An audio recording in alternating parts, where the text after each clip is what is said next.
It's been a whole lot of scandals going on in the building. Yeah, some scandals, namely the suspect scandal. Yeah, y'all line nephew up. So I was on the road in the group chat when we said Adam's not going to be here on Tuesday. Who are we going to have on the Tuesday show? Lush says I can get Brandon and suspect to sit down together. Lush denied that.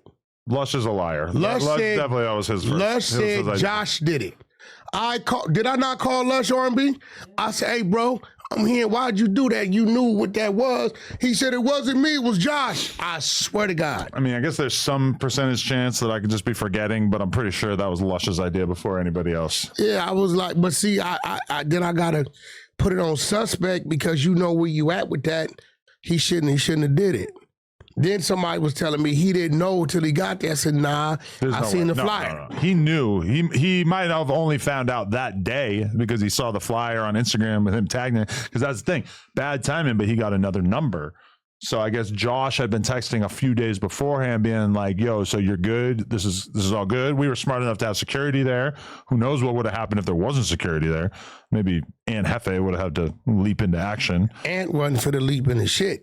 Ant gonna mind his business. But that was the funny. I mean, Munchie B was hilarious. Munchie B jumped up. I screen recorded. You didn't even see it. The security camera, his feet. He hops up onto the chair like. Baby, did I not screen record it? We laughed about that. I said, listen, y'all can say what y'all want about Munchie B, goddammit. I don't know if he felt emotion around him, but he knew to get out the way and say them Pumas. Yeah. He got out. That's probably what he was thinking about. Yeah. Now, listen, I seen him in the corner. He got out. Ant was going to make sure he was straight anyway, but I feel like some situations, I can look at something and I can see what's going on. Right? And when you got somebody in the building who has their mind set on proving a point and moving people out the way, that's a dangerous person. He's dangerous towards the people in the building, and he's dangerous for the building because you can look up and 3-4 people did something to where they didn't move themselves out the way, and now it's hurting the building. He think it's doing something for him. Yeah, I got this. You see, I got this. And I really think he on that type of mission. This is why I told you and I told Lush, told all of them, hey, listen, dude doing his thing and all that, he's on some other shit and he's playing a dangerous game because he's playing, I'm going to play it my way. But yet when you start playing it your way, other people will play it their way. But then at the drop of a dime, you go to civilian. Look, you got a knife, you got it. Like, bro, like even you would tell yourself, we could have done without you screaming that. But all you can do if the security is there and he handling it, you ain't got to scream that. But okay, you're saying that he basically was a huge asshole to suspect to the point where he was basically baiting him to flashing out. He was baiting because mentally he knew suspect couldn't handle. His mind is geared towards, I don't care what you say to me. Well, but he has that confidence because he's a fucking black belt. Yeah, we don't give a fuck about that. That black belt don't mean shit. Get your ass blacked out. Well, in a physical confrontation, it means a lot. Shit don't mean nothing. You don't think it means anything? It means nothing. So you think that I guarantee you could fight, okay, if we cloned you and the clone was a jiu-jitsu black belt, you think that you and the clone would be evenly matched? I think you're very confused about how this works. This is what you don't understand. I bet if that security wouldn't have been in here, I guarantee you would have saw what it would have did. See, look, this ain't no fair to fighting, right? Nephew know what he dealing with, and he gonna come prepared to deal with it, right? So what dude gotta understand is that in his world, yes, you can call the police, and yes, you can make a police report, but see, all that usually happens after it happened. So he needs to factor in, do I play this game to a point to I'll push an individual to playing their game? Because yes, you can do all that if you're alive to do it, right? Dude might still take his hit, but now he got to think about like, yo, do you think it's healthy and wise to play the game you're playing and push an individual the way you pushing them and not understand where this could go? Even with you, I pushed you. But I know by reading your posture, I know by reading your eyes, when to get off the gas.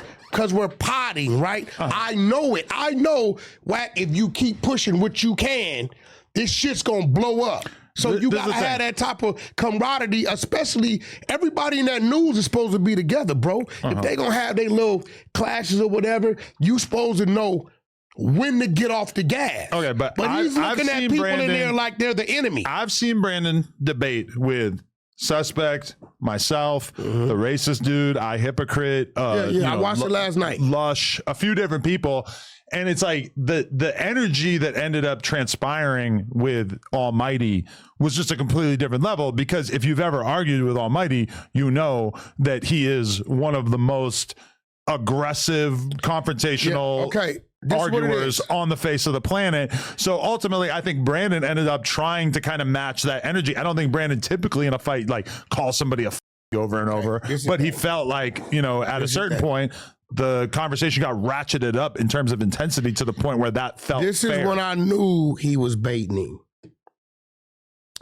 Brandon not a stupid dude. He's book smart. He knows what he knows, right? He's not a dumb dude. Where he knew he was baiting him, I don't think y'all caught it. He kept taking nephew back to the alley. Yeah, that's a technique. He kept doing it. He kept doing it. And in our world, right, at that point in time, you got triggers. Oh, yeah. I know your triggers. Right? So if you look up, right, and I'm intentionally